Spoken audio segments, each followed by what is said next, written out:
Oke. Aduh, aku kalau 5 menit lewat dikit ya nggak apa-apa. Topiknya ngomong 5 menit.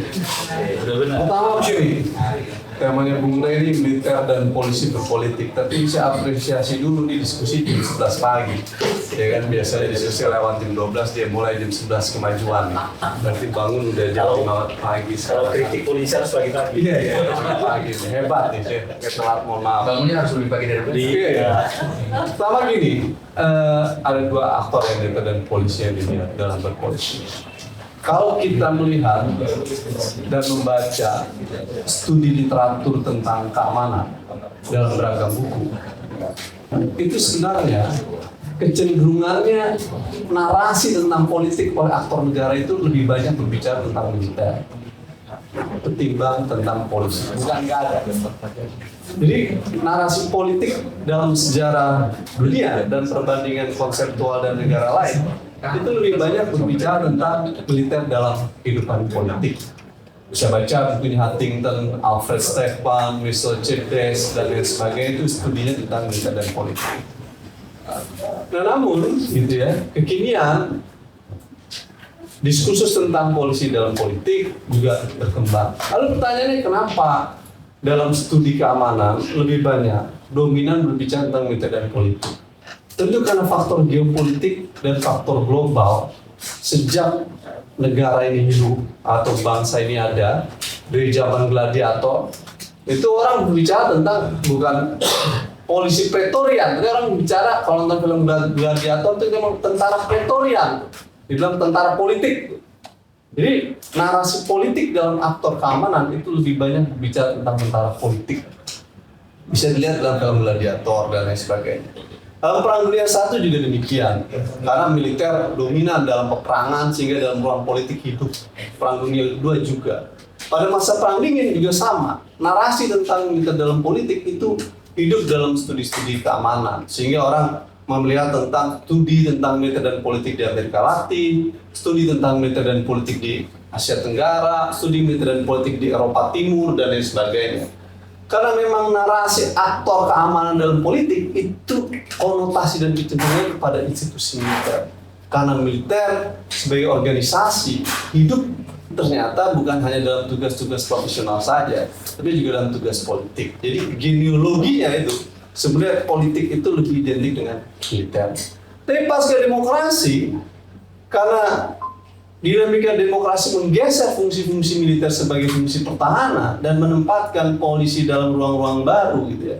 Kemudian muncullah narasi-narasi kinian di banyak negara tentang keterlibatan polisi sebagai upaya dalam ruang politik untuk mempertahankan rezim. Kasus yang terbaru misalkan di Serbia gitu ya.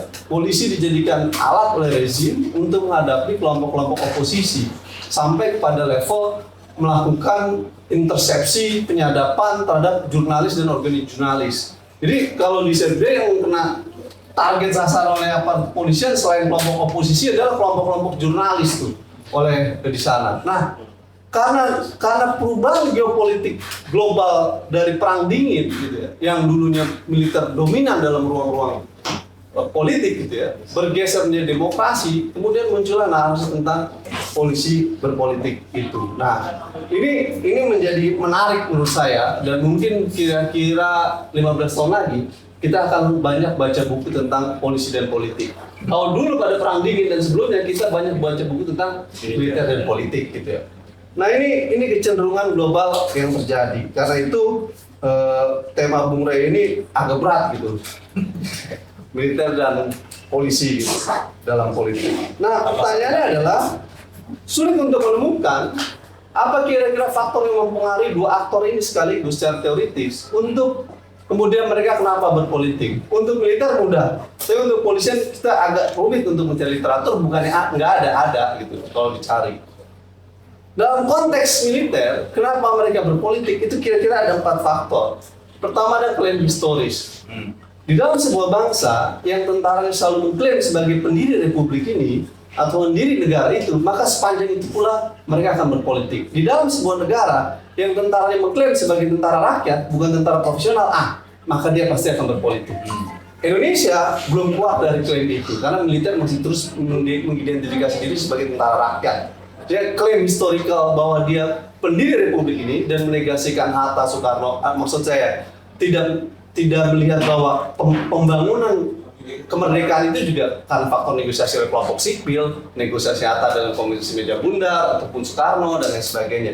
Jadi not only faktor militer yang membuat Indonesia merdeka, tapi klaim tentang bahwa mereka menjadi bagian tentara rakyat, republik historikal tadi itu mendirikan republik itu kecenderungannya membawa tentara akan secara politik. Makanya dalam literatur tentang militer dan politik di Indonesia yang ditulis oleh banyak studi gitu ya, itu selalu bilang bahwa problem pokoknya adalah perspektif tentang tentara rakyat masih kuat ketimbang tentara yang profesional. Nah itu membuat berpolitik. Jadi wajar kalau kemudian militer, bukan wajar, tidak heran kalau kemudian militer sekarang mengambil ruang politik apalagi di tangan rezim pemerintahan Prabowo. Kedua adalah doktrin.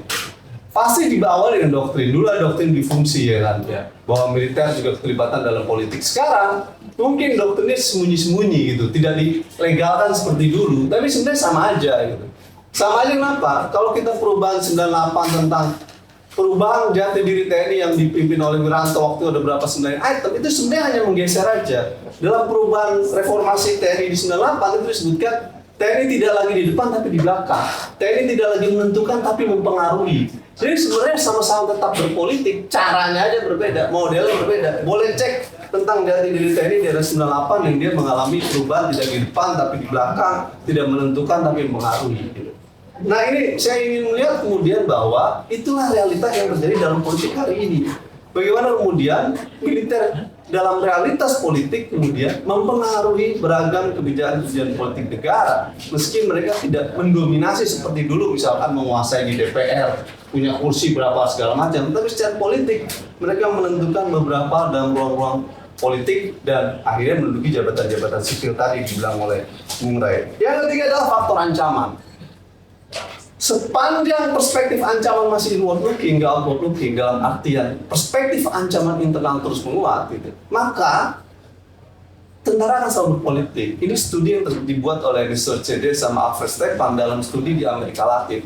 Kalau konflik internal menguat, persepsi ancaman internal menguat, maka politik militer menguat. Nah itu makanya mungkin Pak Usman Hamid akan pusing dalam melihat Papua, kok nggak selesai gitu ya. Pertanyaan nggak mau selesai apa nggak mau diselesaikan kira-kira gitu. Karena eksistensi dalam melihat ancaman itu akan ancaman yang ada itu akan mempertahankan eksistensi dia dalam kekuasaan sehingga dia mendapatkan ruang politik dalam diskursus dengan kekuasaan. Dalam konteks itu politik akan selalu menjadi habit dia. Yang keempat ini karena faktor otoritas sipil. Otoritas sipil lah yang menarik militer dalam ruang politik. Itu sebenarnya dimulai dari zaman Bung Karno. Bung Karno dulu pertama kali memasukkan militer dalam Dewan Nasional, itu pertama kali itu. Lalu diperkuat oleh Soeharto oleh doktrin difungsi dan sekarang kemudian memunculkan kembali masuknya militer di dalam ruang-ruang politik dan jabatan sipil. Nah, lalu kemudian bagaimana dengan polisi? Dalam konteks demokrasi hari ini, karena ruang polisi mendapatkan ruang dalam kehidupan demokrasi, kalau dulu kan dari ABRI militer, maka ruang-ruang upaya menghadapi masyarakat dengan kewenangannya membuat potensi-potensi masuk dalam ruang politik tinggi. Akhirnya militer dan polisi duduk di jabatan sipil. Yang sebenarnya itu memiliki dampak terhadap mereka sendiri. Apa dampaknya? Profesionalisme terganggu. Ya. Militer sama polisi tentu akan mereka yang di bawah akan bilang kalau begitu lebih baik nanti masuk polisi atau masuk tentara ujungnya jadi dirjen atau jadi sekjen atau kabulok atau jadi sekap. Ini akan merubah mindset profesionalisme, mengganggu profesionalisme mereka. Padahal tentara dididik untuk perang, sementara polisi dididik untuk penegakan hukum, melayani dan mengayomi masyarakat. Ini akan menggeser pola dan cara berpikir mereka dan akan mengganggu profesionalisme mereka sendiri. Itu dampak pertama. Dampak kedua adalah ini juga akan menjadi problem bagi birokrasi sipil. Birokrasi sipil akan malas bos di bawah, ngapain Bung Rey kerja capek-capek, datang pagi-pagi di balapan. Ujung-ujungnya dirjennya dari luar, ya kan? Merit system nggak terjadi, yang ada merit system, ya kan? Merit bukan merit system tuh yang terjadi, bukan merit system. Jadi nggak bekerja ruang sistem dalam birokrasi, akan mengganggu birokrasi sipil. Saya rasa yang ketiga dampaknya adalah ini cermin memunculkan terjadinya negara kekuasaan, negara Maastad, bukan negara Rechtsstaat gitu. Kenapa demikian? Karena pasti dalam logika yang seperti itu, aturan-aturan hukum akan diabaikan. Contoh pengangkatan Mayor Teddy sebagai sekap, jelas melanggar Undang-Undang TNI 34 2004. Nggak bisa dibantah itu melanggar. Karena dalam Undang-Undang TNI, sekretaris kabinet nggak boleh diduduki jabatan TNI aktif. Nggak masuk dalam list itu. Sekretaris militer boleh, sekretaris kabinet nggak bisa gitu loh. Kepala Bulog bukan TNI aktif, nggak bisa. Hanya di Kementerian Pertahanan, Kemenko Polhukam, dan lain sebagainya. Yang paling nyata adalah pengangkatan Mayor TNI. Tapi pertanyaannya adalah, di mana DPR? DPR sebagai lembaga wakil rakyat yang tugas mengawasi, dia nggak bisa mengkoreksi apa yang terjadi kebijakan terhadap Presiden Prabowo yang salah dalam mengangkat TNI. Dia, ya kan? Padahal itu melanggar undang-undang. Dalam titik lain, masyarakat sipil kritik tentang hal itu, ya kan? Koalisi Reformasi Sektor Keamanan menyatakan itu melanggar undang-undang TNI, pengangkatan itu. Yang di pengangkatan jabatan sipil Polri juga melanggar undang-undang Polri karena mengganggu undang-undang. Tapi apa yang terjadi? Nggak ada koreksi dari parlemen. Kritik masyarakat sipil juga tidak dianggap. Poin saya adalah hari ini kita sedang berada dalam negara Maastad nih, bukan dalam negara Rechtsstaat. Kenapa? Karena atas dasar power kekuasaan, apa aja bisa dilakukan, termasuk melanggar undang-undang. Ini terjadi. Hukum menjadi dipikirkan. Ini yang menurut saya berbahaya bagi kehidupan demokrasi di Indonesia gitu. Nah, selanjutnya adalah dampak yang berikutnya adalah manipulasi pembentukan aturan hukum bukan untuk kepentingan rakyat, tapi untuk kepentingan rezim. Sehingga jangan heran dalam waktu bersamaan rezim untuk mempertahankan kekuasaannya, kita kasih aja kewenangan yang berlebihan terhadap aparat negara untuk mereka bisa digunakan untuk kepentingan rezim, bukan untuk memperbaiki penegakan hukum, menciptakan antara profesional. Apa yang terjadi? Didoronglah RUU TNI, didoronglah RUU Polri, didoronglah RUU Kejaksaan. Ya kan? Yang tiga-tiganya semuanya diberi kewenangan untuk yang berlebihan. TNI diberi kewenangan, Angkatan Darat meminta kewenangan penegakan hukum di dalam RUU TNI, serta meminta mengembalikan fungsi bisnisnya kembali, serta bisa duduk di jabatan-jabatan sipil. Edan ini, fungsi yang dilegalkan dalam undang-undang gitu. Kalau dulu levelnya baru doktrin, ini mau undang-undang. Kemarin Prolegnas sudah menyatakan RUU TNI akan dibahas. Yang kedua, RUU Polri memberikan ruang kepada polisi untuk bisa memblok konten-konten dan lain sebagainya. Juga menurut saya edan, karena itu akan mengganggu dinamika kebebasan di ruang sipil. Yang ketiga, dalam RUU Kejaksaan, jaksa punya hak imunitas dalam hal tertentu sehingga menjadi upaya menghalangi kita di dalam ruang-ruang melakukan penegakan hukum terhadap jaksa-jaksa yang bermasalah. Ini menurut saya dinamika rezim yang berkuasa menggunakan hukum untuk alat kepentingan rezim itu sendiri. Ya, dalam istilah hukum orang sering sebut terjadi apa yang disebut dengan juristokrasi nih dalam dinamika hukum hari ini. Dalam konteks itulah menurut saya diskusi Bung Rey ini menjadi relevan karena gejala-gejala militer dan polisi di dalam ruang politik sesungguhnya akan mengancam kehidupan kebebasan dan demokrasi kita. Terima kasih.